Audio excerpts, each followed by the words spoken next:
केंद्रीय इस्पात और ऊर्जा मंत्री फग्गन सिंह कुलस्ते जमशेदपुर पहुंचे। जमशेदपुर में टाटा स्टील के अधिकारियों ने उनका स्वागत किया।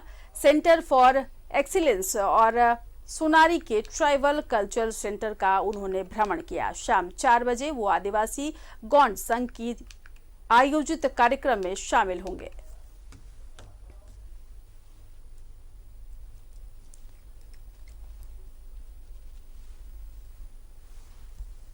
केंद्रीय इस्पात ऊर्जा मंत्री फग्गन सिंह कुलस्ते जमशेदपुर पहुंचे हैं और टाटा स्टील के जो दोराबजी पार्क है उसका मुआयना किया। साथ ही साथ अभी वो सेंटर फॉर एक्सीलेंस देखे, ट्राइबल कल्चर सेंटर देखे।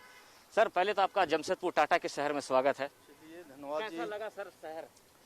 देखिए, शहर तो बहुत अच्छा है और विशेषकर टाटा के नाम से ये दुनिया में प्रसिद्ध है।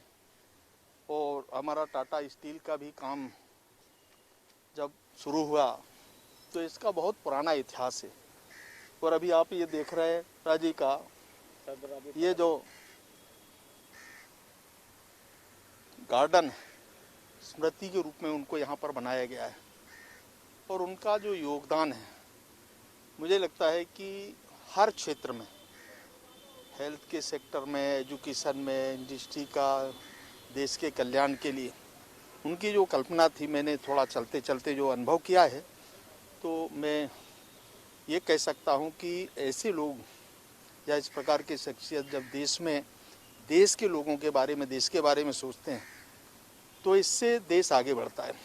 और इसी कल्पना को लेकर के टाटा जी ने इस काम को शायद प्रारंभ किया होगा और आज इस स्थिति में हम इस टाटा को देख रहे हैं। और ये झारखंड के लिए, जमशेदपुर के लिए नहीं, ये दुनिया को एक प्रकार का सोचने का, आगे बढ़ने का एक संदेश इससे देता है। और स्टील के सेक्टर में आज दुनिया में हम देखते हैं तो टाटा का नाम हमेशा आगे आता है। आपने ट्राइबल कल्चर सेंटर भी देखा सर, वहाँ आदिवासी के लिए जो रिलेटेड कार्य होते हैं वो कितना? मैं स्वयं आधा घंटे 40-45 मिनट में कल्चर सेंटर में भी देखा, वहाँ के लोगों से थोड़ा बातचीत भी किया। कुछ उनने जो संस्थान है टाटा के पुर से जो वहाँ पर सोशल सेक्टर में जो काम किए गए हैं उनका भी एक छोटा सा प्रेजेंटेशन हमने वीडियो क्लिपिंग के माध्यम से देखा है। बहुत अच्छा है झारखंड के लिए, उड़ीसा के लिए, बंगाल के लिए, ये जो हमारा पूरा ट्राइबल क्षेत्र है उनकी भाषा के लिए, बोली, इस नाते कुछ सेंटर्स भी उनने शुरू किया है। और मुझे लगता है इस प्रकार के एक साहित्य, संस्कृति, ये जो परंपरा है, अलग अलग यहाँ पर संथाली है, ओराव है, कोरकू है, मुंडा है, इन भाषाओं के बारे में भी कुछ वहाँ पर टीचर्स हैं जो उन्हीं भाषाओं के और उन्हीं की कम्युनिटी के जो लोग हैं। तो इस प्रकार का एक प्रयास है टाटा फाउंडेशन के द्वारा किया जा रहा है। बहुत अच्छा मुझे लगा और मैं स्वयं इसलिए थोड़ा समय दे करके उनके साथ में भी बिताया। चलिए सर, ये तो बात होगी। अब इस्पात से अगर हम बात होगी तो औद्योगिक विकास के लिए सरकार के पास कौन सी योजना है? जैसे कोरोना काल में कई सी कंपनियां हैं जो बैठ गई, सरकार क्या उनके लिए योजनाएं बना रही है? देखिए, आप पे को ध्यान में होगा, खास तौर से स्टील सेक्टर में हमारे जितने भी इस प्रकार के इंडस्ट्री है, पूरे कोविड में थोड़ा लॉस ज़रूर हुआ है, परंतु हम कंटिन्यू इस प्रोसेस को आगे बढ़ाए, प्रोडक्शन को बढ़ाने के लिए।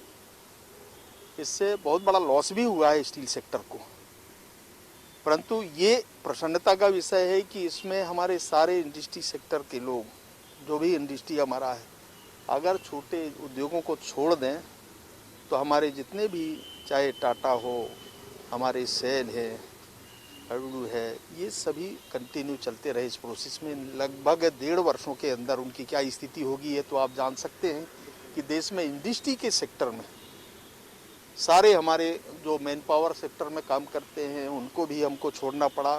धीरे धीरे हमने 50% में फिर सभी इंडस्ट्री को भी सर्वाइव करने के लिए, उनको प्रारंभ करने के लिए हमने पिछले समय कहा है। तो निश्चित तौर से बहुत बड़ा योगदान इस सेक्टर का भी है। आज जो भी परिस्थितियाँ हैं, और हमारी कल्पना है कि हम 30-31 तक लगभग 300 मिलियन का जो हमारा टारगेट है प्रोडक्शन को लेकर के, हम वो धीरे धीरे आगे बढ़ा रहे हैं। और मुझे लगता है कि हम इस दशा में जब आगे बढ़ेंगे तो हम काफ़ी जो रिक्वायरमेंट है देश के लोगों की हर सेक्टर के अंदर, इंफ्रास्ट्रक्चर के क्षेत्र में। आज स्टील का जितना योगदान है, हम धीरे धीरे उस रिक्वायरमेंट को भी हम पूरा कर पाएंगे। हाँ, जरूर है कि जितनी ज़रूरत है उतना हम नहीं कर पा रहे, परंतु हम उसके करीब पहुंच रहे हैं। सरकारी इकाइयों को निजी करने की बात हो रही है और सवाल उठ रहा है कि सरकार जितनी भी सरकारी इकाई है, कई ऐसी कंपनियां हैं जो औद्योगिक हैं, जिसको निजी हाथों में दे रही है। क्या सरकार अपनी कंपनी को, अपने उद्योगों को नहीं चला पा रही है या फिर क्योंकि क्या होता है, क्या है, मॉडर्नाइजेशन की एक प्रक्रिया है और हम धीरे धीरे इस दिशा में आगे बढ़े हैं। आपको ध्यान होगा कि जब कोई भी इस प्रकार की परिस्थिति या संकट किसी इंडस्ट्री के सामने आती है